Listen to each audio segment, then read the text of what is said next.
হাজারো সমর্থকের উত্তাল ঢেউ, মুহুর্মুহু স্লোগানে ও অভিবাদন। এ যেন রাজকীয় প্রত্যাবর্তন। মানুষের আবেগ ভালোবাসার জবাবে হাত নেড়ে হাসি মুখে জানালেন কৃতজ্ঞতা।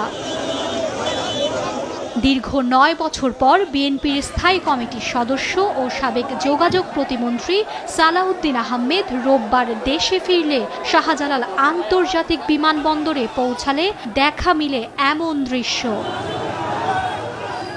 বিমানবন্দরে ভিআইপি গেট, টার্মিনাল ভবন, এয়ারপোর্ট প্রাঙ্গণ ছাপিয়ে বিএনপি কর্মীরা অবস্থান নেন ভবনের ছাদ অবধি। দুপুর ২টা ৫ মিনিটে এয়ার ইন্ডিয়ার ফ্লাইটে করে ভারতের দিল্লি থেকে ঢাকা পৌঁছান সালাউদ্দিন আহমেদ। ফুল, পোস্টার, ব্যানার নিয়ে তাকে অভিবাদন জানান বিএনপির কেন্দ্রীয় ও তৃণমূল নেতারা। বিমানবন্দরে উপস্থিত ছিলেন সালাউদ্দিন আহমেদের পরিবারের সদস্যরাও। বহু বছর পর প্রিয়জনের দেখা পেয়ে আবেগ আপ্লুত হন তারা।